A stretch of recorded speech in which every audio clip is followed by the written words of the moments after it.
While high society toasted to its own arrogance, a man was sinking in the pool without anyone noticing. It was a poor girl, barefoot and with a determined gaze, who broke the silence with an unexpected jump.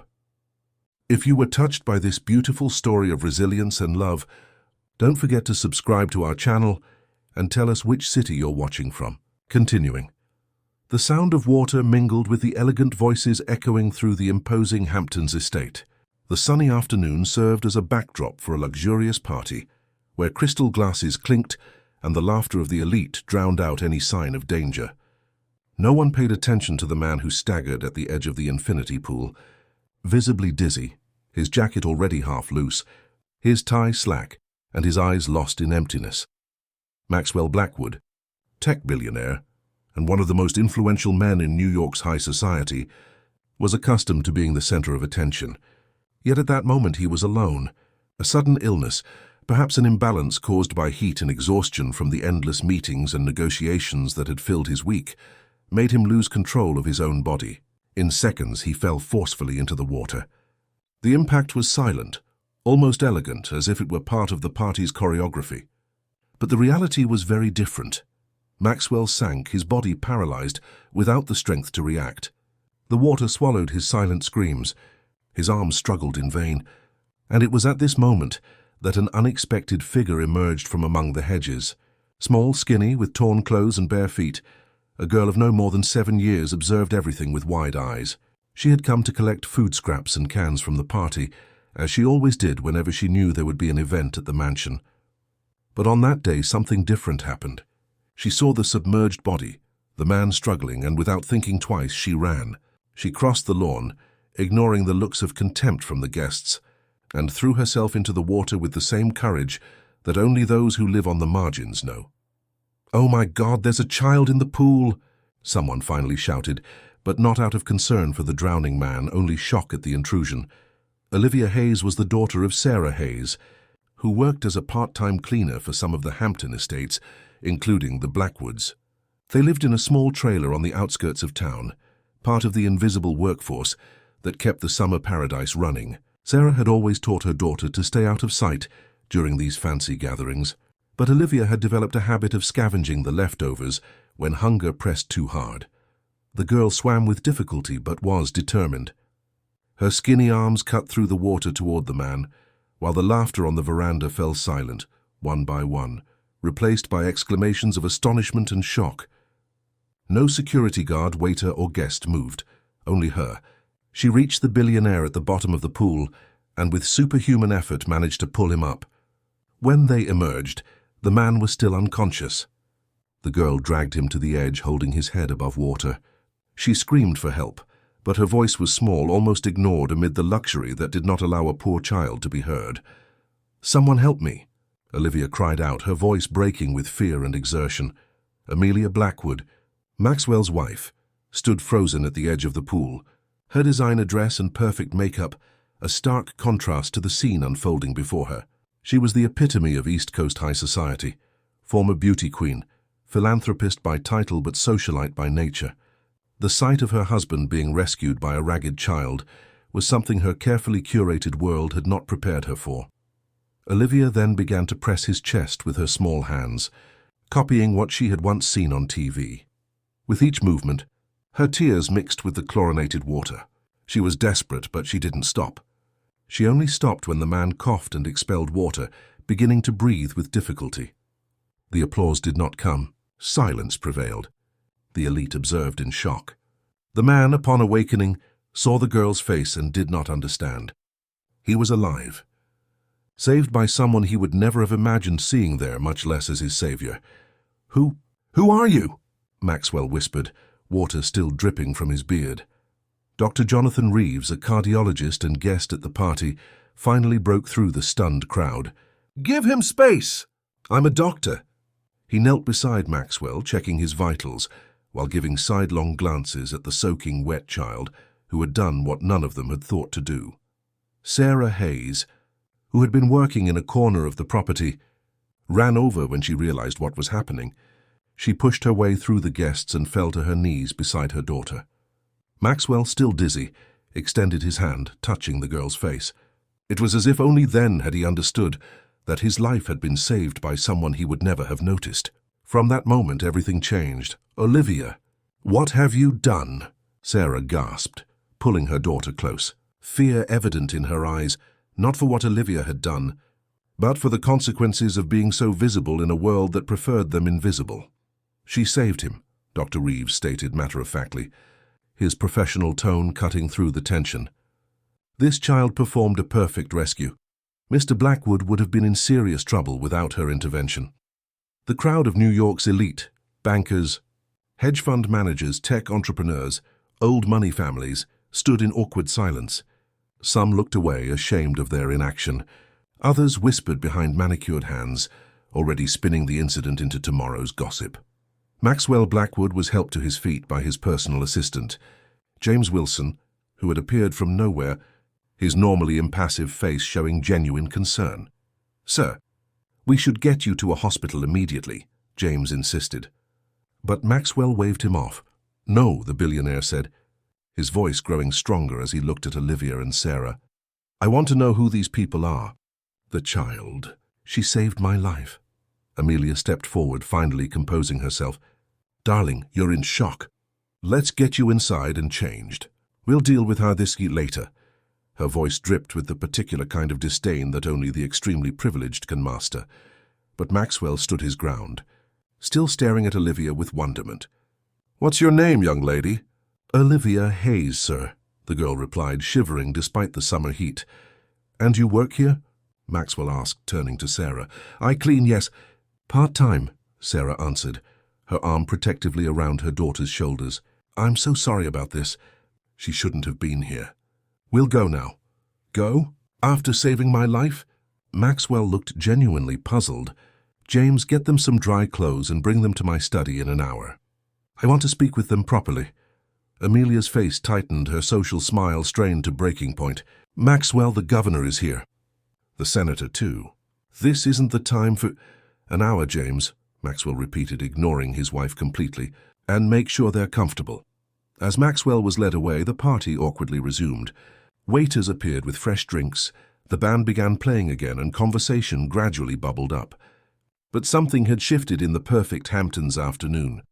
An uncomfortable truth had broken the surface, like the ripples still moving across the once placid pool. When disaster struck, it wasn't wealth or status that mattered. It was simple human courage. Sarah and Olivia, dripping and out of place, were led by a sympathetic housekeeper through a service entrance.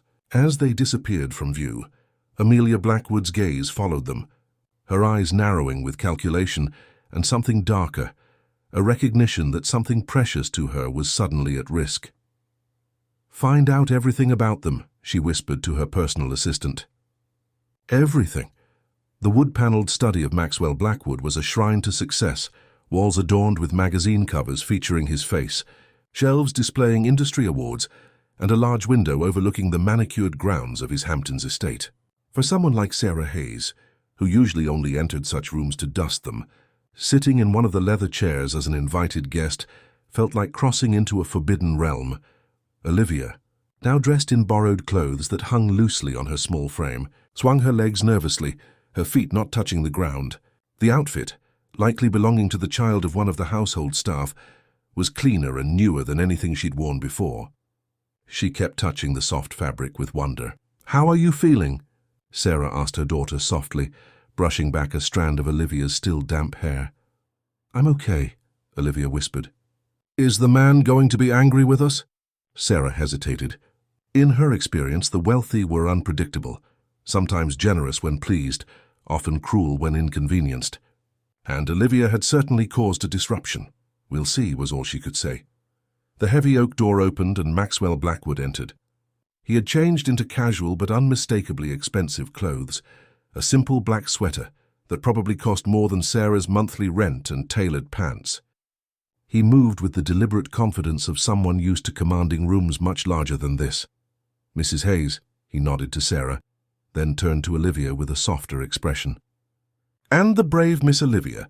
James Wilson followed him in, carrying a tray with water and a plate of cookies, setting it on the table before retreating to a corner of the room, ever the watchful assistant. I wanted to speak with you properly, Maxwell began, taking a seat across from them, without the circus of the party. I understand from James that you clean several houses in the area, including mine occasionally. Yes, sir, Sarah replied, her back straight, hands folded in her lap. I'm part of Elite Cleaning Services.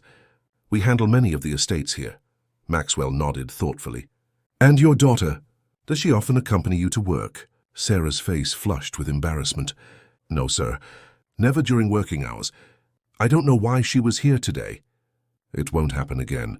Olivia looked down at her borrowed shoes. I was hungry, she admitted in a small voice. Sometimes after big parties, there's good food thrown away. I didn't mean to cause trouble.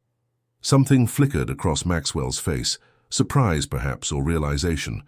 In his world, hunger was a choice, a diet decision, never a necessity. I see, he said simply. Then, leaning forward, Olivia, do you understand what you did today? The girl nodded solemnly. You were drowning. Nobody was helping. I know how to swim a little. My mum taught me last summer at the public pool. Maxwell's gaze shifted to Sarah, a question in his eyes. I grew up near the water, Sarah explained. I always believed swimming was a survival skill, not a luxury. I made sure Olivia learned, even if we could only practice during free community hours. A wise decision, Maxwell said. It saved my life today. He paused, studying them both. Which brings me to why I asked you here. I want to offer you a reward. Sarah stiffened. That's not necessary, Mr. Blackwood. I disagree, he replied firmly. I'm a businessman, Mrs. Hayes. I understand value. What your daughter did today was extraordinary. I'd like to establish a trust fund for her education. Full tuition through college, wherever she qualifies. And for you, a position here, on my permanent household staff with full benefits and housing on the property. There's a cottage near the back gardens that's currently empty. Sarah's mouth fell open. Olivia looked confused, not fully comprehending the magnitude of what was being offered. Mr. Blackwood, I can't accept that. It's too much. Maxwell raised an eyebrow. Too much for saving my life? It wasn't about that, Sarah said firmly. Olivia didn't jump in because you're Maxwell Blackwood, billionaire. She jumped in because a person was in trouble. We don't need a reward for basic human decency. James shifted uncomfortably in the corner, perhaps unused to hearing his employer contradicted so directly. Maxwell studied Sarah with new interest. You're turning down financial security for your daughter. I'm teaching my daughter that not everything has a price tag, Sarah replied, her voice steady despite her racing heart. We're getting by. We don't need charity. It's not charity, Maxwell insisted. It's compensation. For what? Being decent people? Sarah shook her head. No, Mr. Blackwood, thank you for the offer, but we can't accept. The door opened again and Amelia Blackwood swept in without knocking. Her perfectly styled blonde hair and impeccable white sundress seemed to illuminate the room. Her eyes, however, were cold as they landed on Sarah and Olivia. Maxwell, the senator is asking for you, she announced, her voice musical but tense. Everyone's wondering where you've disappeared to. I'm in a meeting, Amelia, Maxwell replied without looking at his wife. A meeting? With the cleaning staff. Amelia's laugh was like glass breaking, sharp and dangerous. She turned to Sarah with a practiced smile.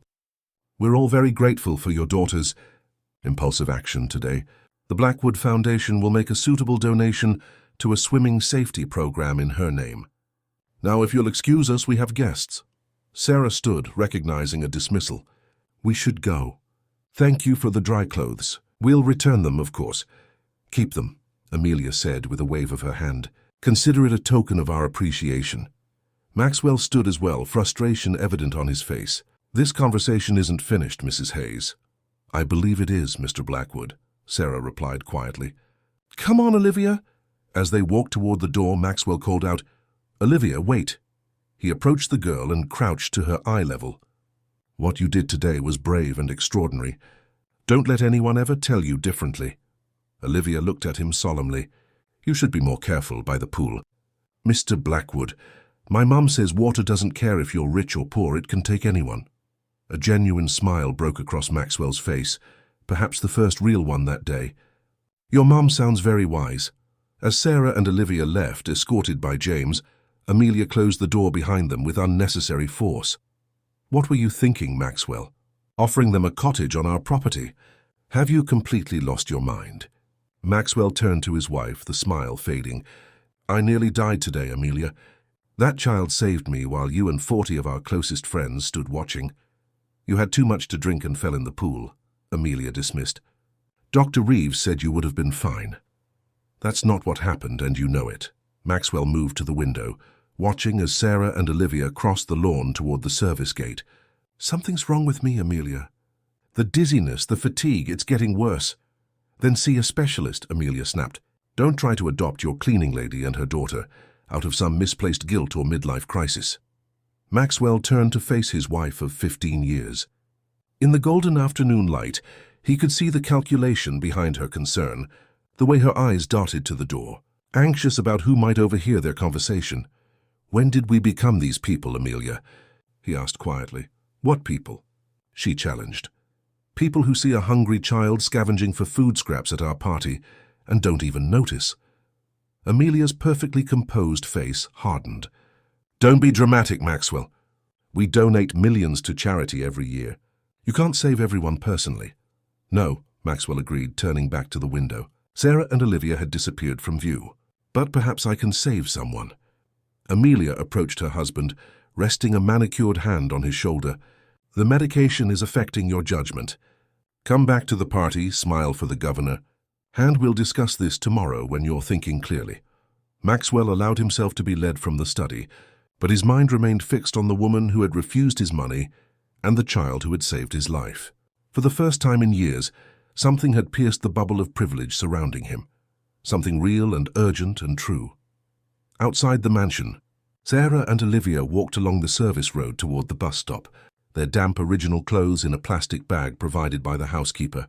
"Mum, why didn't you want the money for school?" Olivia asked, skipping to keep up with her mother's brisk pace. Sarah slowed, choosing her words carefully. "Because some things are just right to do, without expecting anything in return. And because rich people's gifts often come with strings attached, strings that can turn into chains before you know it." "But we could have lived in that pretty cottage," Olivia pointed out. "And what happens when Mr. Blackwood changes his mind, or sells the property, or his wife decides she doesn't want us there?" Sarah shook her head. "No, Livy, we make our own way. That's how we stay free." As they reached the bus stop, Sarah pulled her daughter into a tight hug. "I'm proud of you for helping that man, but also terrified. Promise me you'll never do anything so dangerous again." Olivia nodded against her mother's shoulder. "I promise." "But Mom." "Yes, sweetheart?" "I'm still really hungry." Sarah laughed, a sound of both amusement and near despair. "Let's see what we can do about that when we get home." Neither of them noticed the sleek black car that had pulled up some distance behind them, or the tinted window that lowered just enough for someone to take their photograph before driving away. 3 days passed since the incident at the Blackwood estate. Life resumed its normal rhythm for Sarah and Olivia Hayes, the grinding routine of multiple cleaning jobs, carefully budgeted meals, and the constant calculations of survival that occupied Sarah's mind. Their small trailer in Oakwood Park, a rundown mobile home community tucked discreetly away from the scenic routes of the Hamptons, was a world apart from the mansion where Olivia had performed her brave rescue. Sarah was folding laundry when a knock came at their door, an unusual occurrence in itself. Neighbors in Oakwood Park rarely visited one another, each family absorbed in their own struggle. "Mom, someone's here," Olivia called from the tiny living area where she'd been working on summer school assignments. Sarah opened the door to find James Wilson, Maxwell Blackwood's personal assistant, standing on their metal steps. Despite the sweltering summer heat and the dusty surroundings, he looked impeccable in a light grey suit, not a drop of sweat visible. "Mrs. Hayes," he greeted her formally. "I apologize for the intrusion. Mr. Blackwood would like to speak with you. May I come in?" Sarah hesitated, acutely aware of their surroundings, the cramped space, the second-hand furniture, the patched curtains. But pride gave way to courtesy, and she stepped aside. "Of course, please." James entered, his tall frame making the trailer seem even smaller. He nodded politely to Olivia, who stared at him with undisguised curiosity. "Are you the pool man's boss?" she asked innocently. A smile flickered across James's usually composed face. "No, I work directly for Mr. Blackwood. He's asked me to deliver a message and a proposal." "We've already declined his offer," Sarah said firmly, gesturing for James to take the only armchair while she sat beside Olivia on their worn sofa. "Mr. Blackwood is aware of your position," James replied, remaining standing. "He respects your decision, but wishes to propose an alternative arrangement." He reached into his jacket and produced an envelope. "Inside you'll find information about Mr. Blackwood's personal foundation, separate from the public Blackwood Foundation that Mrs. Blackwood oversees." Sarah accepted the envelope, but didn't open it. "The Blackwood Future Fund provides scholarships and educational opportunities for exceptional young people who demonstrate extraordinary character," James continued. "It operates independently, with Mr. Blackwood as the sole decision-maker. He would like to offer Olivia a place in this program." "Why?" Sarah asked bluntly. James considered the question.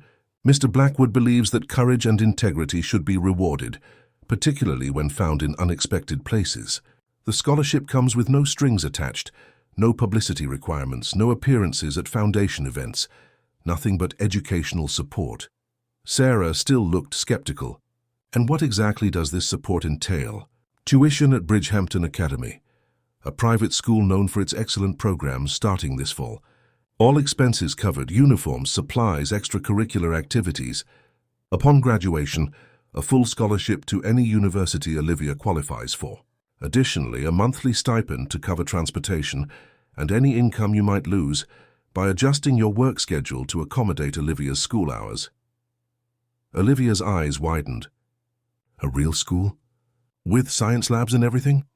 "Oh yes," James replied, his formal tone softening slightly. "They have an exceptional science program. Mr. Blackwood mentioned you might be interested in that." Sarah frowned. "When did he discuss science with Olivia?" "He didn't," James admitted. "But he took the liberty of speaking with Olivia's current teacher, Ms. Reynolds at East Hampton Elementary. She mentioned Olivia's aptitude for science, particularly her performance on last year's district assessment." Sarah stiffened.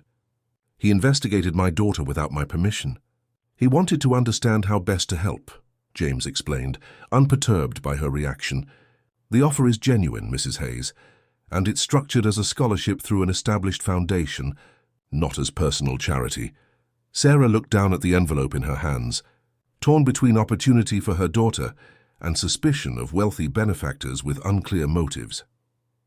"May I ask a personal question, Mr. Wilson?" "James, please."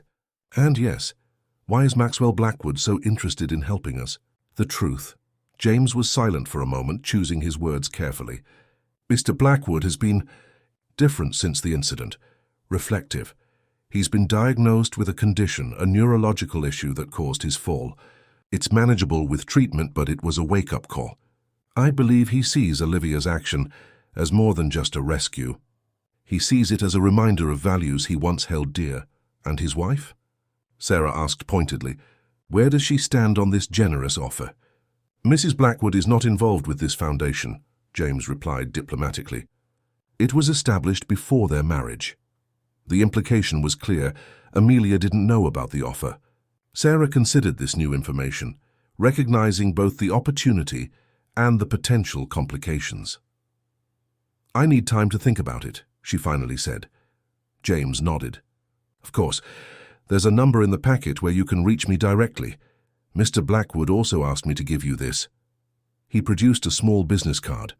"The contact information for Dr. Elena Rodriguez. She's a top neurologist in Manhattan who's agreed to provide a second opinion on your mother's condition, should you wish to consult her." Sarah stared at the card, stunned. "How did he know about my mother?" "The same way he learned about Olivia's science aptitude," James admitted. "He wanted to understand your situation fully." "My mother's health is private," Sarah said, anger edging into her voice. "He had no right."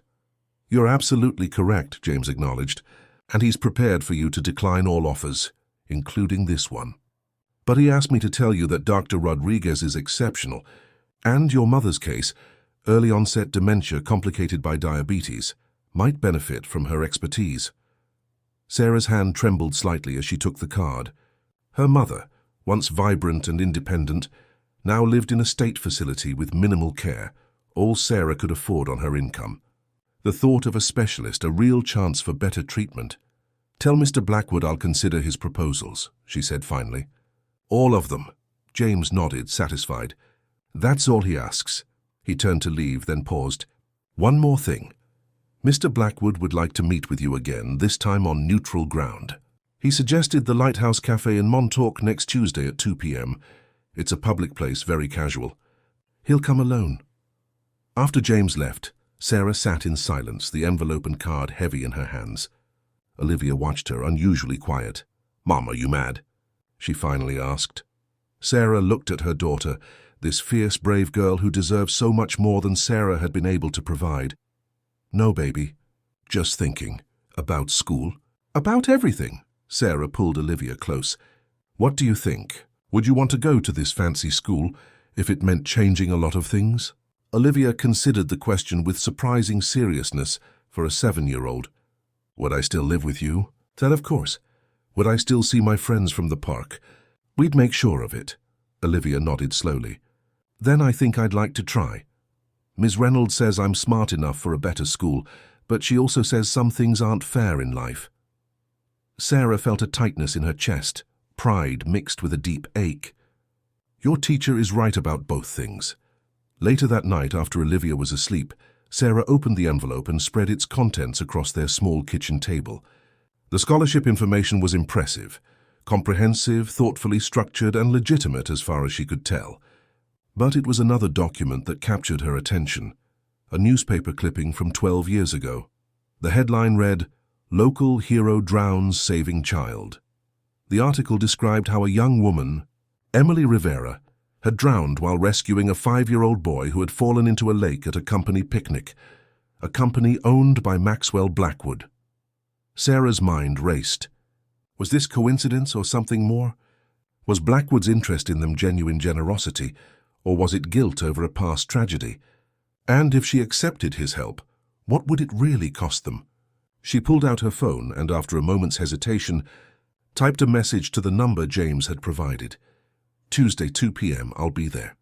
Meanwhile, in the Blackwood mansion, Maxwell sat in his study, staring at the medical report spread before him. The diagnosis was clear: a rare neurological condition, treatable but requiring significant lifestyle changes and ongoing management.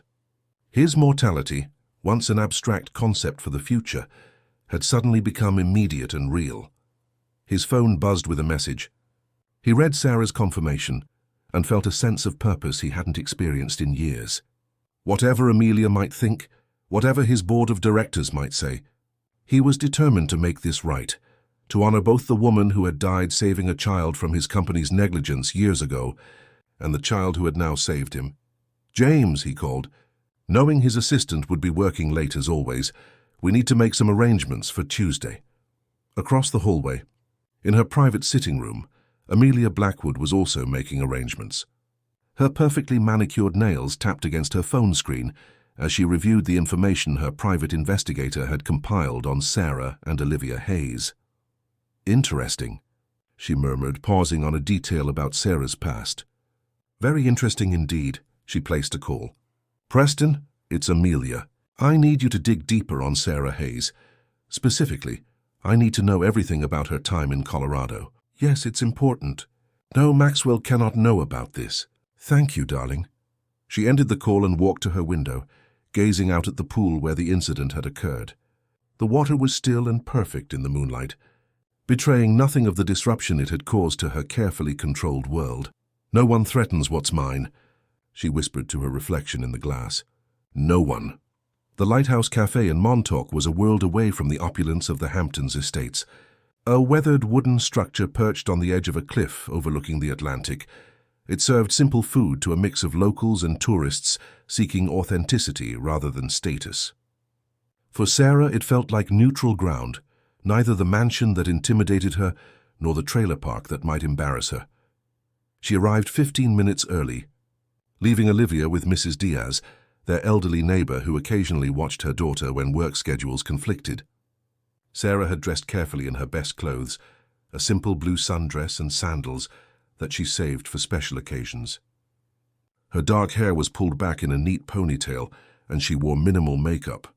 She wasn't trying to impress Maxwell Blackwood, but she wasn't going to let him condescend to her either. To her surprise, Maxwell was already there, seated at a corner table with a view of the ocean. He was dressed casually in jeans and a light blue button-down shirt, looking more like a regular person than the tech titan whose face appeared on business magazines. Without his mansion and entourage, he seemed smaller somehow, more human. He stood as she approached. "Mrs. Hayes, thank you for coming." "Sarah, please," she replied, taking the seat across from him. "If we're going to have an honest conversation, we should start with first names." Maxwell nodded, a hint of a smile crossing his face. "Fair enough. Maxwell, then." A server approached and they ordered coffee for both, a sandwich for Sarah, who had come straight from a morning cleaning job, nothing for Maxwell. "Not hungry?" Sarah asked when the server left. "New medication," Maxwell explained, "affects my appetite." Sarah nodded, remembering what James had said about a neurological condition. "Your assistant mentioned you've been diagnosed with something serious."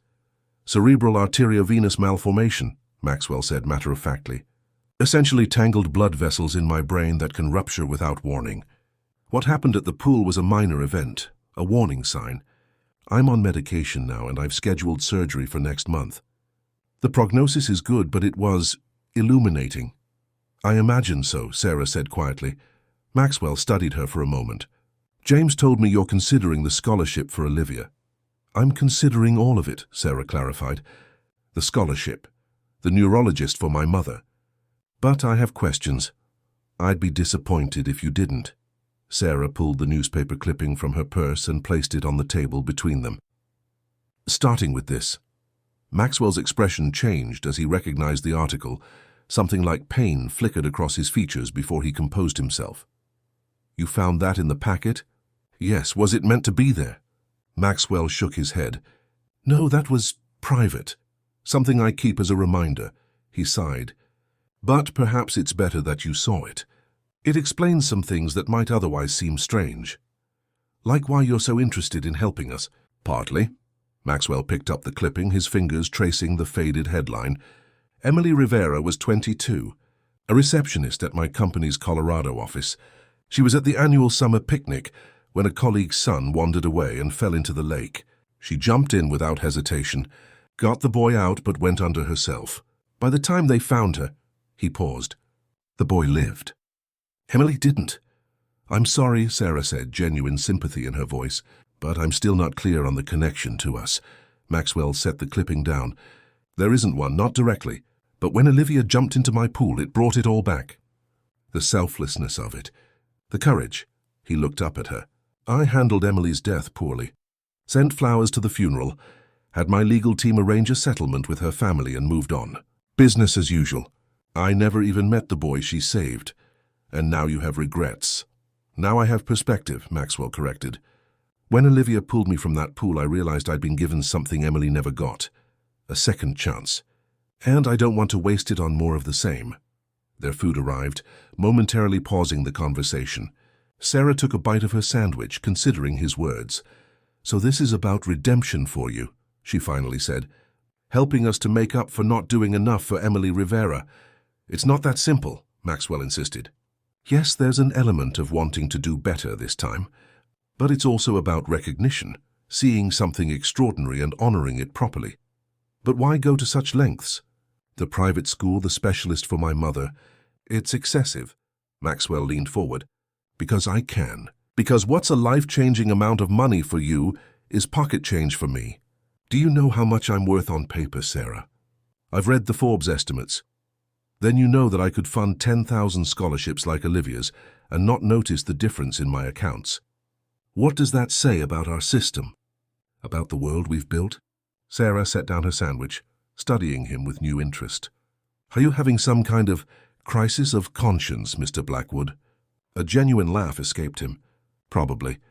My board would certainly think so. But I prefer to think of it as clarity. Near-death experiences have that effect, I'm told.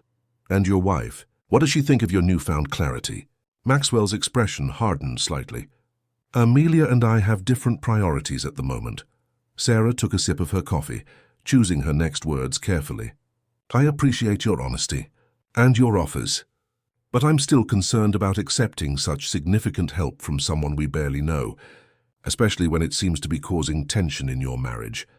That's a fair concern, Maxwell acknowledged, so let me be completely transparent. My interest in helping Olivia is partly selfish. I admire her courage and want to see what she might accomplish with the right opportunities. My interest in helping you and your mother is an extension of that. Olivia deserves a stable family, which means supporting you too. And if I accept, then Olivia gets a world-class education. Your mother gets the best medical care available, and you get the peace of mind to focus on your own goals. What would those be, by the way? If you didn't have to work 3 cleaning jobs to survive? The question caught Sarah off guard.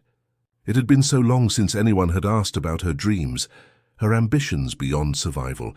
I used to want to be a nurse, she admitted. Before Olivia, before everything got complicated. Maxwell nodded, seeming unsurprised. The scholarship package includes an educational stipend for you as well. It wasn't mentioned because I didn't want to overwhelm you with information, but the option is there. Sarah sat back, momentarily speechless. The offer was beyond generous. It was life-changing in every sense. Yet something still nagged at her. Why not do this publicly? Through your foundation. Why all the secrecy? Maxwell's expression turned weary. Because the moment this becomes public, it becomes performative, a PR opportunity, a billionaire's redemption story in the press. I don't want that for Olivia or for you. Sarah nodded slowly, beginning to understand. And your wife doesn't approve because there's no public benefit to your image. Among other reasons, Maxwell said diplomatically. A comfortable silence fell between them as Sarah finished her sandwich and considered everything she'd learned. The cafe bustled around them. Tourists laughing, locals greeting each other, the rhythmic sound of waves crashing against the cliffs below. I need to be honest with you too, Sarah finally said. There's something you should know before you commit to helping us. Something your investigation might not have uncovered. Maxwell waited, his expression open and attentive. 5 years ago, before we moved here, I was in a bad place, Sarah began, her voice steady despite the difficulty of the confession. Olivia's father had left. I'd lost my job and we were about to lose our apartment. I made a mistake, tried to cash a check that wasn't properly mine. It was from my previous employer, made out for more than I was owed. I knew it was wrong, but I was desperate. What happened? I was caught. The charges were reduced to a misdemeanor because it was a first offense and because the amount was relatively small. I did community service, paid restitution, and completed probation. But it's on my record. It's why I can't get better jobs, why we live where we do. Maxwell absorbed this information without visible judgment. Thank you for telling me. Does it change my offer? Not in the slightest. Sarah looked skeptical. You don't care that I committed a crime. I care that you're a mother who's worked tirelessly to provide for her daughter, despite a mistake made in desperation. I care that you've instilled values in Olivia strong enough that she'd risk her life for a stranger. The rest, that's just circumstance. Tears pricked at Sarah's eyes, but she blinked them back.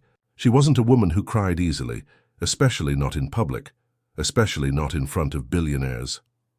I'll accept the scholarship for Olivia, she said at last. And the consultation for my mother. The rest, the stipend, the education fund for me, let's revisit that after Olivia is settled in school. Relief washed over Maxwell's face. That's fair. More than fair. Thank you, Sarah. As they finalized details, neither noticed the woman sitting at a table across the cafe, her face hidden behind large sunglasses and a magazine. But she noticed them. Every gesture, every expression, every moment of their lengthening conversation. When they finally stood to leave, she took several discreet photos with her phone before slipping out a side exit. In her sleek convertible, Amelia Blackwood removed her sunglasses and dialed a number on her phone. Preston, I need you to move quickly on the Colorado lead. Yes, I have confirmation now. Maxwell is definitely proceeding with this project. I need leverage, and I need it before he transfers any significant funds. As she drove away from Montauk, her perfectly painted lips curved into a determined smile. In Amelia's world, battles were won through information and timing, and she had no intention of losing this one. The late August sun cast a golden glow over the Bridgehampton Academy campus as Sarah and Olivia walked through its imposing gates for the first time. The school, a collection of stately brick buildings surrounded by manicured lawns and sports fields, had stood for over a century as a bastion of privilege and academic excellence. Now, improbably, Olivia Hayes would be joining its ranks as a second-grade student. "It looks like a castle," Olivia whispered, clutching her new backpack with one hand and Sarah's fingers with the other. She wore the school's uniform, a crisp blue pinafore over a white blouse, knee socks and polished shoes, all provided as part of the scholarship package. "It kind of is," Sarah replied, trying to hide her own intimidation. "A castle of learning." They were greeted at the administration building by Headmistress Harriet Sinclair, a tall woman with silver hair swept into an elegant bun and reading glasses perched on a chain around her neck. Her smile was warm but assessing as she shook their hands. "Welcome to Bridgehampton Academy, Miss Hayes. We're delighted to have you join our community." Olivia nodded solemnly. "Thank you for having me." Headmistress Sinclair turned to Sarah. "Mrs. Hayes, I understand this was all arranged rather quickly. I want to assure you that despite the unusual circumstances of Olivia's admission, she will be treated exactly like any other student here." The implied question hung in the air. What exactly was Olivia's relationship to Maxwell Blackwood that warranted such special treatment? Sarah had anticipated this curiosity and prepared for it. "Olivia earned her place here through the Blackwood Future Fund scholarship program," she said firmly. "We're grateful for the opportunity, and Olivia is excited to make the most of it." If the headmistress was disappointed by the lack of gossip-worthy details, she didn't show it. "Of course. The fund has sent several exceptional students our way over the years.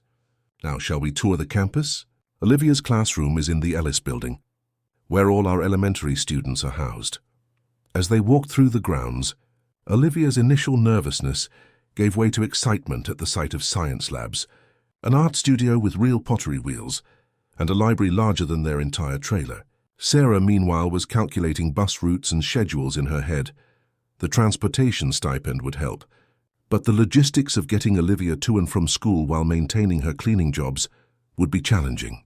"Mrs. Hayes," the headmistress interrupted her thoughts. "There's someone else who wanted to greet you today."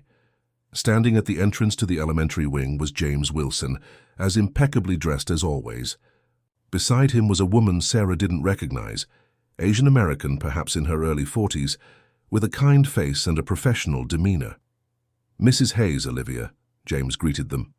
"May I introduce Dr. Mei Lin? She's the director of the Blackwood Future Fund and will be Olivia's primary contact for scholarship matters."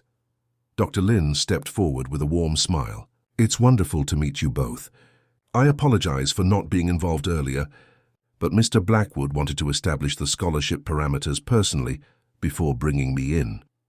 Sarah shook the offered hand, experiencing a mix of relief and disappointment. Part of her had expected, perhaps even hoped, that Maxwell himself would be present for Olivia's first day. "Is Mr. Blackwood not joining us?" she asked, trying to sound merely curious. A shadow crossed James's face. "Unfortunately, his condition has worsened slightly. He's been advised to rest before his surgery next week." "Nothing serious," Dr. Lin added quickly, noting Olivia's concerned expression. "Just a precaution. He asked me to give you this, Olivia." She handed the girl a small package wrapped in simple blue paper. Olivia looked to her mother for permission before carefully unwrapping it. Inside was a beautiful glass paperweight containing what appeared to be a miniature aquatic scene, tiny coral, colorful fish, and blue swirls of water, all captured in crystal. "It's to remind you that water can be beautiful as well as dangerous," James explained. "Mr. Blackwood thought you might like it for your desk at home." Olivia cradled the gift reverently. "Please tell him thank you, and that I hope he feels better soon." After completing the tour and meeting Olivia's teacher, a cheerful young woman named Ms. Abernathy, who showed no sign of treating Olivia differently from her future classmates, they said their goodbyes. Orientation would be the following day, with classes starting officially on Monday. Dr. Lin will be checking in regularly, James informed Sarah as they walked back to the parking lot. "And I'll be your point of contact for any concerns or questions about the broader arrangement." How often will Olivia see Mr. Blackwood? Sarah asked directly. I want to be clear about his involvement, Dr. Lin answered. The fund operates with minimal direct contact between sponsors and students. It's designed that way to avoid complications or expectations. Mr. Blackwood may request occasional updates on Olivia's progress, but there are no requirements for meetings or expressions of gratitude. Sarah nodded, feeling a curious mix of relief and something like disappointment. That's probably for the best. As they reached Sarah's aging Honda, James handed her an envelope. One last thing. Your mother's appointment with Dr. Rodriguez has been confirmed for next Wednesday. All the details are inside, including transportation arrangements. On the drive home, Olivia chatted excitedly about her new school, the library, the science lab with real microscopes, and her hopes for making friends. Sarah listened, smiling, pushing away the disquieting sense that they had just crossed a threshold from which there would be no returning to their old life. Across town, in the master bedroom suite of the Blackwood mansion, Maxwell sat propped against pillows, reviewing documents brought by his lawyers. His face was pale, with dark circles under his eyes that spoke of sleepless nights and pain managed by medication. But his mind remained sharp, focused on the task at hand. These all seem in order, Richard, he told his longtime attorney. The trust is established, the funding secured. Even if something goes wrong with the surgery, everything will proceed as planned. Richard Harmon, a man who had guided the Blackwood fortune through countless legal complexities, looked troubled. Maxwell, have you really thought this through? The amount you're allocating to this new foundation is significant even by your standards, and the provision about Mrs. Hayes potentially joining the board of directors in the future is exactly what I want, Maxwell finished firmly. Sarah Hayes has more integrity and common sense than half the Ivy League graduates on my executive team. Besides, this is my personal money, not company funds. I can do with it as I please. And Amelia? Have you discussed any of this with her? Maxwell's expression hardened. My wife's financial security is well established and separate from these arrangements. What I do with the rest is not her concern. Richard sighed, knowing better than to argue. In 20 years as Maxwell's counsel, he had never seen his client so determined or so reckless. Just be careful, Max. You're making major decisions while under significant physical and emotional stress. I'm making them because of that stress, Maxwell corrected. Nothing clarifies priorities like staring into the abyss, Richard. Now, is there anything else we need to sign today? As Richard packed up his briefcase, neither man noticed the slim recording device tucked beneath the decorative bowl on the side table, placed there that morning by Amelia's loyal housekeeper, who had served the Blackwood family for decades and knew which side her generous holiday bonuses came from. In her private office in the East Wing, Amelia Blackwood was engaged in her own meeting. Preston Wells, the private investigator she had retained, sat across from her desk, his expression suggesting he had information of value. Tell me you found something I can use, Amelia said without preamble. Preston, a former FBI agent who had transitioned to more lucrative private work, placed a folder on her desk. Colorado was the key, as you suspected. Sarah Hayes lived there under her maiden name, Sarah Nichols. The check fraud incident she disclosed to your husband? That's accurate, but incomplete. Amelia opened the folder, scanning the documents inside. How so? The check was from a Maxwell Blackwood charitable initiative, a community grant program for single mothers pursuing education. Hayes was a recipient during her nursing assistant training. When the program was abruptly defunded after Emily Rivera's drowning incident, several recipients received their final checks late or not at all. Amelia's perfectly shaped eyebrows rose. Are you saying she stole from my husband specifically? Not exactly. The check was legitimate but delayed.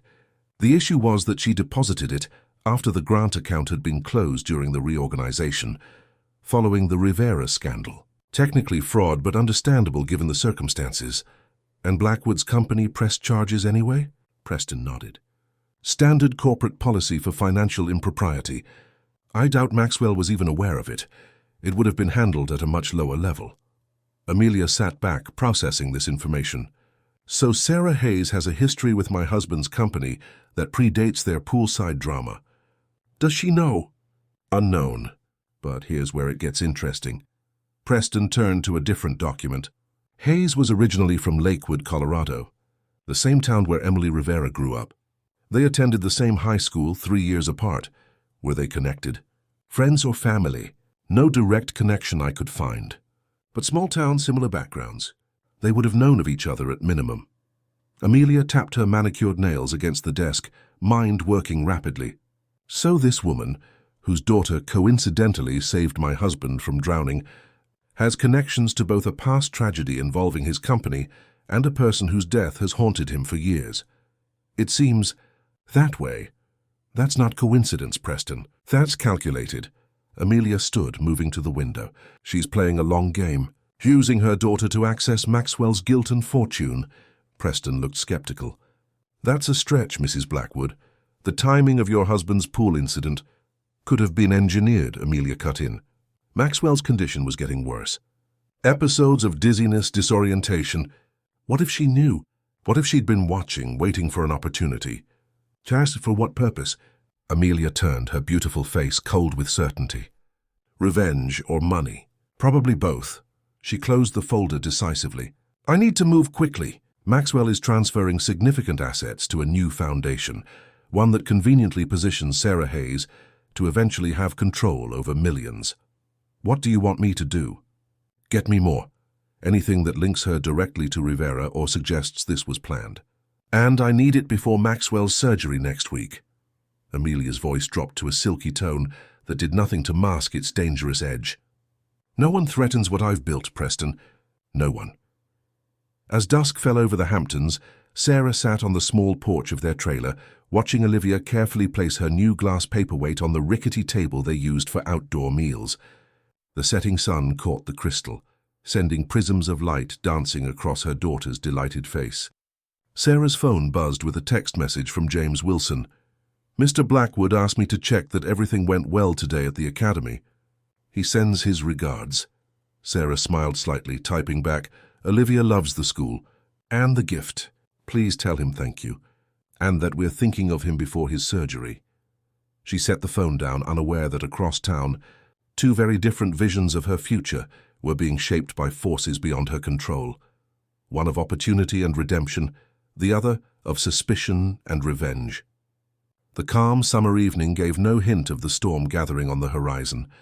The Blackwood mansion buzzed with a different kind of energy the morning of Maxwell's surgery. Medical professionals moved discreetly through the East Wing, where a temporary recovery room had been established. Maxwell had insisted on recuperating at home rather than remaining in the hospital, a decision his doctors reluctantly approved, given the state-of-the-art medical equipment now installed in what had once been a guest suite. Amelia moved through these preparations like a general inspecting troops, her elegance undiminished by the early hour.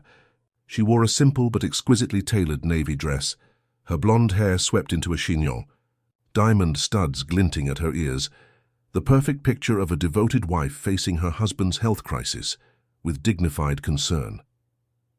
Mrs. Blackwood. A nurse approached. Mr. Blackwood is asking for you. They're preparing to leave for the hospital now. Amelia nodded, her expression perfectly calibrated to show appropriate worry. Thank you. I'll be right there.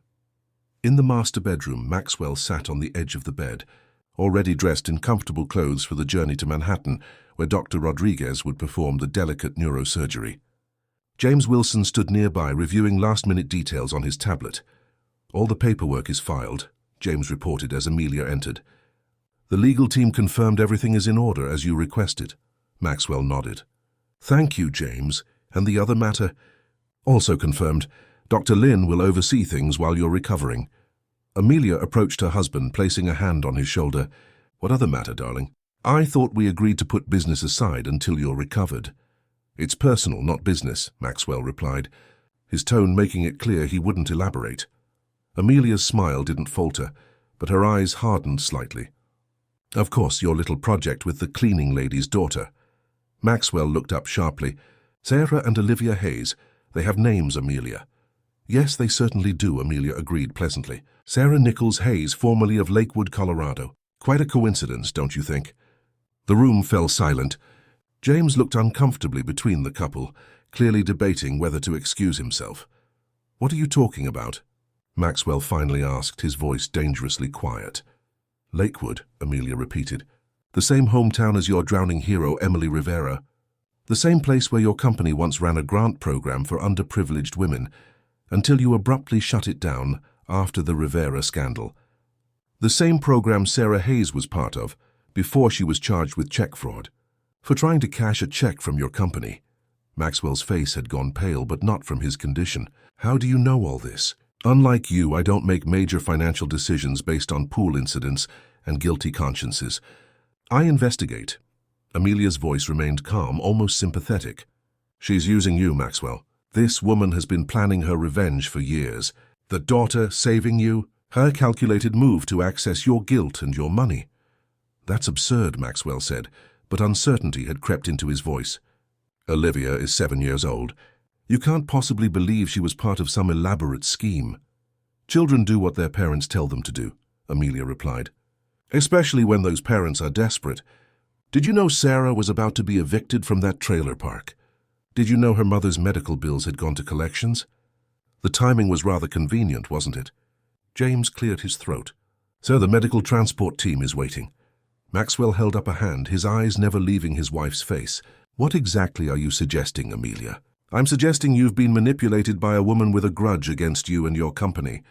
I'm suggesting that before you sign over millions to a new foundation that conveniently positions Sarah Hayes to eventually control substantial assets, you consider the possibility that this has been her plan all along. This is insane, Maxwell said, standing despite his unsteadiness. You're telling me Sarah somehow engineered my medical condition, arranged for her daughter to be at our party at the exact moment I fell in the pool, all as part of some years-long revenge plot. Not your condition, Amelia clarified, but the opportunity? Absolutely. These people aren't like us, Maxwell.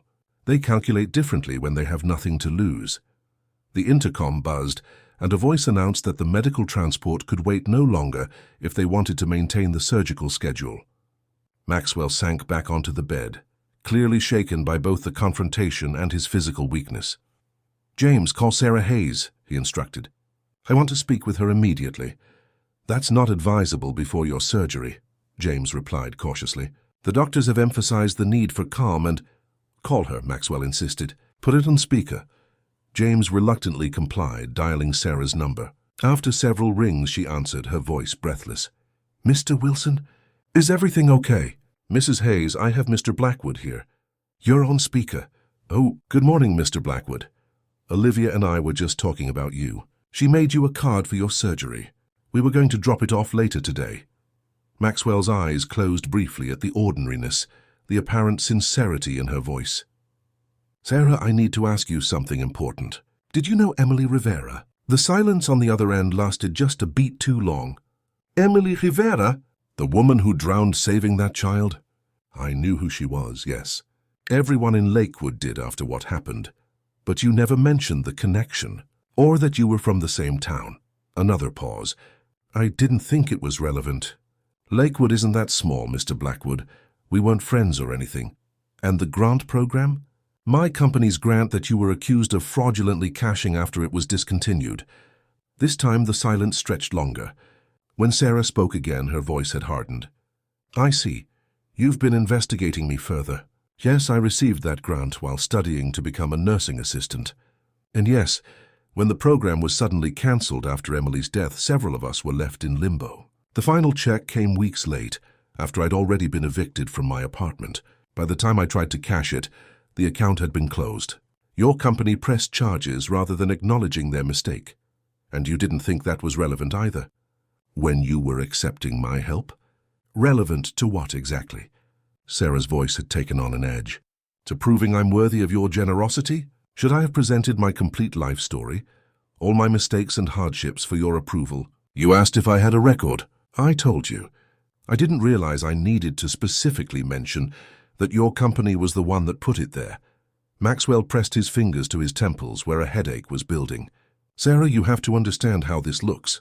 The connections, the coincidences are just that, Sarah cut in. Coincidences. Life is full of them. Do you think I engineered your fall into the pool? Do you think I trained my 7-year-old daughter to spot drowning billionaires?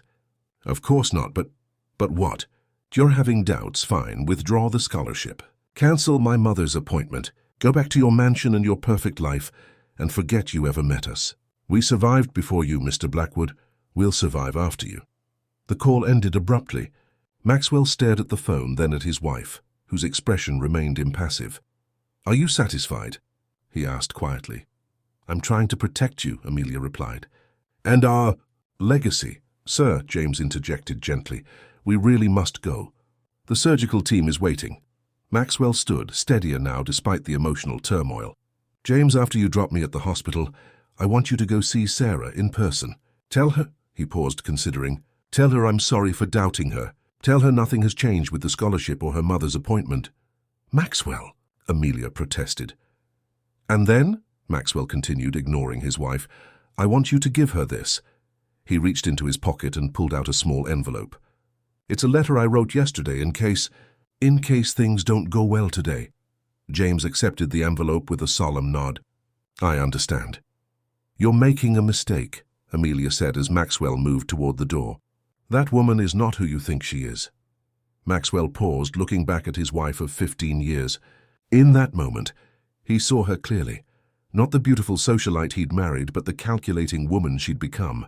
Or perhaps had always been. The mistake, he said quietly, was forgetting what matters. Emily Rivera died saving a child, and I responded with lawyers and settlements. Olivia Hayes saved me, and I have a chance to respond differently. Whether Sarah has a connection to Emily or not doesn't change that. With that he left, James following close behind. Amelia remained in the bedroom, perfectly still, her mind racing through contingencies and plans. The confrontation hadn't gone as she'd hoped, but Maxwell's surgery would buy her time. And Amelia Blackwood had always excelled at making the most of limited time. Across town in their small trailer, Sarah paced furiously, her phone clutched in her hand. Olivia watched wide-eyed from the kitchen table. The homemade card for Mr. Blackwood, covered in glitter and drawings of what she imagined brain surgery might look like, forgotten beside her cereal bowl. Mom, are you mad at Mr. Blackwood? Sarah stopped pacing, forcing herself to calm down for her daughter's sake. No, sweetie, just disappointed. Is he still sick? Yes, he's having his surgery today. Will he still let me go to the fancy school? The question pierced Sarah's heart. She approached the table and crouched beside Olivia's chair. I don't know, but whatever happens, we'll be okay. We always are, right? Olivia nodded solemnly, but her eyes betrayed her worry. She had already fallen in love with Bridgehampton Academy, with its library and science lab, and the friendly teacher who had shown her where her desk would be. The thought of losing it before she'd even properly started was visibly devastating. Sarah's phone buzzed with a text from an unknown number. Mrs. Hayes, this is Dr. Rodriguez's office confirming your mother's appointment for next Wednesday at 2 p.m. Transportation will arrive at 12:30 p.m. So that part, at least, hadn't been cancelled. Sarah texted back a confirmation, then sat at the table beside Olivia. Finish your breakfast, she said gently. Then we can drop off your card at Mr. Blackwood's house. Someone there will make sure he gets it after his surgery. As Olivia brightened and returned to her cereal, Sarah stared out the small window of their trailer, her thoughts turbulent. She had told Maxwell the truth. She and Emily Rivera hadn't been friends. But she hadn't mentioned that they'd attended the same church, that she'd babysit for Emily's younger siblings occasionally, that she'd attended the funeral and wept for a young woman who'd shown extraordinary courage. She also hadn't mentioned that when Maxwell Blackwood's company cancelled the grant program after Emily's death, the announcement had come with a corporate statement about restructuring philanthropic priorities, a cold, impersonal response to a tragedy that had devastated their community. No, Sarah hadn't orchestrated some elaborate revenge scheme, but when she'd recognized Maxwell Blackwood at that pool, a part of her had felt a grim satisfaction at his vulnerability, his sudden dependence on someone he would normally never even notice. That feeling had lasted only seconds before human decency took over, before she'd urged Olivia to get help. But it had been there. And now she wondered if, somehow, he had sensed it, that momentary flicker of righteous anger that had passed through her, before compassion washed it away. A knock at the door interrupted her thoughts. When she opened it, James Wilson stood on the metal steps, his usual professional demeanor in place despite the unlikely surroundings. "Mrs. Hayes," he greeted her. "May I come in?" "Mr. Blackwood asked me to speak with you." 5 years later. The autumn sun cast long shadows across the Bridgehampton Academy campus as students poured out of buildings, another school day complete. Among them was Olivia Hayes, now 12 years old, her once small frame having stretched into lanky adolescence. She wore her uniform with the casual confidence of a veteran student, her backpack adorned with science club pins and math competition medals. "Olivia!" "Wait up!" called a freckled girl racing to catch up. "Are you coming to robotics club tomorrow? We need to finish the programming before the showcase next week." "Definitely," Olivia confirmed.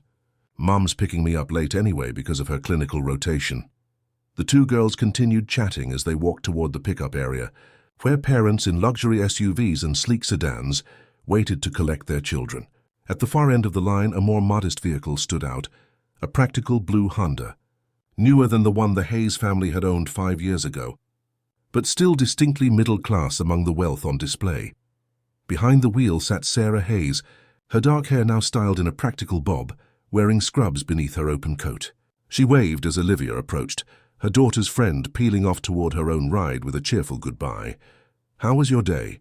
Sarah asked as Olivia slid into the passenger seat. "Good. I got an A on my science project, and Miss Winters wants me to enter it in the county fair."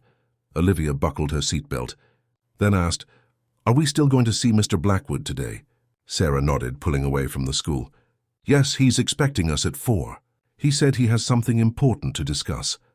The 5 years since Maxwell Blackwood's surgery had brought profound changes to both families. For the Hayeses, the transformation had been overwhelmingly positive.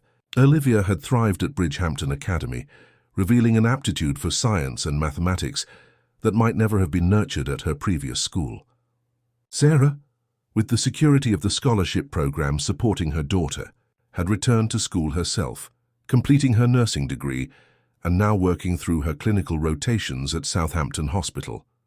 For the Blackwoods, the changes had been more complicated. Maxwell's surgery had been successful, but his recovery had been slow and marked by a fundamental re-evaluation of his life and priorities.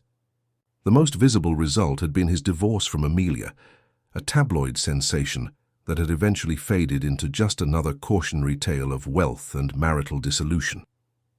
The Blackwood Future Fund had grown as planned, expanding from its original focus on educational opportunities to include healthcare initiatives, community development, and environmental projects. What had begun as Maxwell's personal redemption project had evolved into a significant philanthropic force, operating independently from both his corporate interests and his ex-wife's social ambitions. Sarah turned onto the private road leading to Maxwell's new home, a modern, glass and wood structure overlooking the Atlantic, significantly smaller than the Hampton estate he had shared with Amelia. The mansion had been part of the divorce settlement, along with a substantial financial package that had left Amelia comfortably wealthy, but removed from control of the Blackwood corporate empire. "Do you think he's okay?" Olivia asked as they approached the house. "He sounded weird on the phone." Sarah considered the question. Her relationship with Maxwell Blackwood had evolved over the years into something neither of them could have predicted. Not quite friendship, not quite professional association, but a unique connection forged through extraordinary circumstances and mutual respect. "I think he's fine," she assured her daughter. "Just getting older and thinking about the future, like we all do." They were greeted at the door by James Wilson, who had remained Maxwell's loyal right hand through all the changes. Now in his early 50s, James had softened somewhat over the years, his formal demeanor occasionally giving way to dry humor and even the rare personal disclosure. "Mrs. Hayes, Olivia," he welcomed them. "Mr. Blackwood is waiting in the solarium. May I get you anything? Tea, coffee?"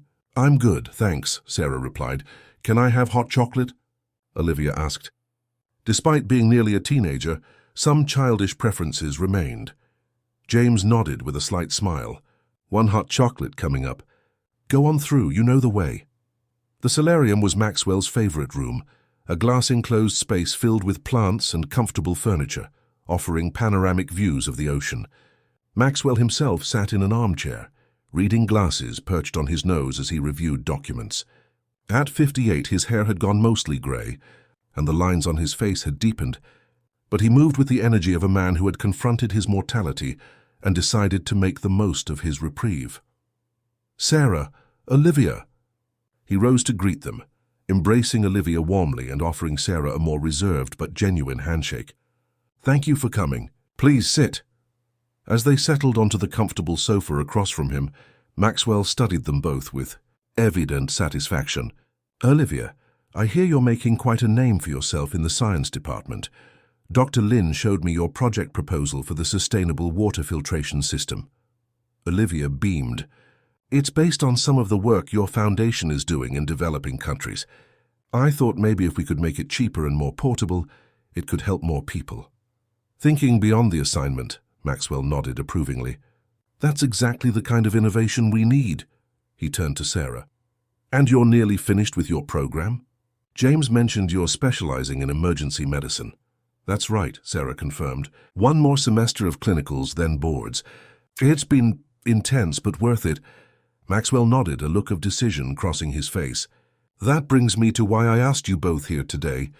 As you know, the Blackwood Future Fund has grown significantly since its inception. What began as a personal project has become something much larger, something that needs proper governance and direction for the long term." He reached for a folder on the side table. "I'm establishing a formal board of directors for the fund. I'd like you to be part of it, Sarah." Sarah's surprise was evident. "Me? But I'm not. I don't have experience with foundations or philanthropy." "You have exactly the experience I need," Maxwell countered. "You understand what it means to be on the receiving end of both opportunity and injustice. You've navigated systems designed to exclude people like you and succeeded anyway. The fund needs that perspective." "I don't know what to say," Sarah admitted. "My schedule with nursing would be accommodated," Maxwell assured her. "The position comes with compensation, commensurate with the responsibility. Think of it as a part-time job with flexible hours, one that would allow you to help shape opportunities for other families like yours." Olivia watched the exchange with interest. "Would Mom help decide who gets scholarships like mine?" "Exactly," Maxwell confirmed. "Among other initiatives." He hesitated, then added, "There's something else I'd like to discuss, but it might be better if we speak privately. Sarah." Understanding immediately, Sarah turned to her daughter. "Olivia, why don't you go find James and see about that hot chocolate? Maybe give him a hand if he needs it." Once Olivia had left, Maxwell's expression grew more serious. "There's another reason I wanted you on the board. Sarah, a more personal one. I'm listening. My doctors have been monitoring a new development, not related to my previous condition, but concerning nonetheless. Nothing immediately life-threatening, but it's reminded me that I need to ensure the fund's mission continues, regardless of my personal involvement." Sarah leaned forward, concern evident. "Are you okay?" "For now, yes, but I'm being realistic about the future." Maxwell removed his glasses, rubbing the bridge of his nose. "The truth is, I've come to trust your judgment, Sarah. More than most people in my life. You've never been afraid to tell me when I'm wrong or misguided. The fund needs that kind of honest perspective." Sarah was quiet for a moment, absorbing this information. "I never imagined 5 years ago that we'd be having this conversation." "Neither did I," Maxwell acknowledged with a small smile. "Life has a way of surprising us. What happened with the investigation into my supposed connection to Emily Rivera?" Sarah asked, referencing the tumultuous period around Maxwell's surgery when Amelia's accusations had nearly derailed everything. "It revealed exactly what you said. You knew of her, but had no meaningful connection. Amelia's theory about an elaborate revenge scheme fell apart under the slightest scrutiny." Maxwell shook his head. "The irony is, in her determination to protect what she saw as hers, Amelia revealed exactly why our marriage couldn't continue. We wanted fundamentally different things from life." Sarah nodded, understanding. After a thoughtful pause, she asked, "And the board position? Would it create complications with Amelia? I know the divorce was difficult." "Amelia has moved on," Maxwell said simply. "Remarried last year to a European hotel magnate. She has her life, I have mine. The fund was never part of our settlement." Their conversation was interrupted by the return of Olivia and James, the latter carrying a tray with hot chocolate and coffee. "Mr. Wilson was telling me about the new marine conservation initiative," Olivia announced excitedly. "They're using drones to track plastic pollution and testing new biodegradable alternatives. One of our most promising projects," Maxwell confirmed, accepting a cup of coffee from James. "Perhaps something you might be interested in working on someday." The conversation shifted to lighter topics: Olivia's upcoming science competition, Sarah's experiences in the emergency department, Maxwell's recent trip to visit fun projects in Central America. As the afternoon light began to fade, Sarah checked her watch. "We should be going soon. I have an early shift tomorrow." Maxwell nodded. "Of course. But before you go, your answer about the board position. I don't need it immediately, but I'd like to know if you're open to the idea." Sarah looked at Olivia, who was clearly trying to pretend she wasn't listening intently. "I think, yes. I'd like to learn more about the specifics, but the mission matters to me.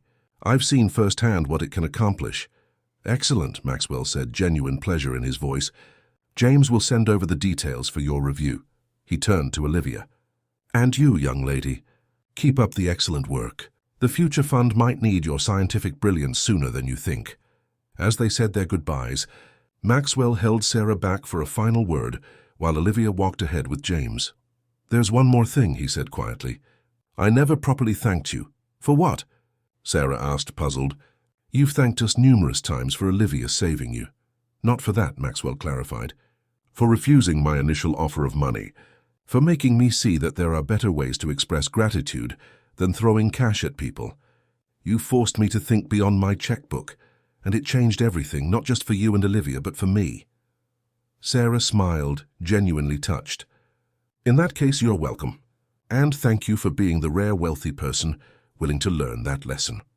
On the drive home, Olivia was uncharacteristically quiet, staring out at the darkening landscape of autumn trees and ocean glimpses. "Everything okay?" Sarah asked. "Mum, do you ever think about how different our lives would be if I hadn't gone to that party looking for food scraps?" Olivia finally asked. "If Mr. Blackwood hadn't fallen in the pool right then, if you hadn't taught me to swim?" Sarah considered the question seriously. "Sometimes, but I try not to dwell on what-ifs. We made choices. You to be brave, me to teach you values over accepting easy money. Those choices mattered more than the coincidences. Do you think Mr. Blackwood would have changed anyway? Found some other way to be better?" "I don't know," Sarah admitted. "People usually need a catalyst for major change. For him, it was nearly losing his life and being saved by someone he would normally never even notice." Olivia nodded thoughtfully. "I'm glad we helped him, even if we didn't mean to." "So am I," Sarah agreed. "And I'm proud of how you've handled everything. The scholarship, the opportunities, the attention. You've stayed grounded through it all." They drove in comfortable silence for a while before Olivia spoke again. "Mom, I decided what I want to do when I grow up." "Oh? What's that?" "I want to be like both of you. The science part of Mr. Blackwood, the helping people part of you. Maybe medical research, finding cures for diseases, making them affordable for everyone." Sarah felt her heart swell with pride and love for this remarkable child who had once jumped into a pool without hesitation to save a stranger. "That sounds perfect," she said. "Absolutely perfect." The following week, Sarah officially accepted the board position with the Blackwood Future Fund. The announcement was made quietly, without fanfare, exactly as both she and Maxwell preferred. On her first day in the Foundation's offices, she found a small package waiting on her desk. Inside was a glass paperweight, identical to the one Maxwell had given Olivia 5 years earlier. But this one contained a different scene, a miniature rendering of a hand reaching out to another across turbulent water. A note accompanied it. "Sarah, some connections are coincidental. Others are forged through choice and action. Thank you for helping me see the difference. Maxwell." Sarah placed the paperweight on her desk, where the afternoon light caught it, sending prisms dancing across the surface of her new workspace. From this position, she could see both the gleaming towers of Maxwell's corporate headquarters in the distance and the community beyond. The real world where the Foundation's work would make its impact. 2 worlds, connected by a bridge she was now helping to build. Not through dramatic rescue or grand gesture, but through the quieter, more enduring work of creating opportunity where there had been none before. In that moment, Sarah Hayes, once a struggling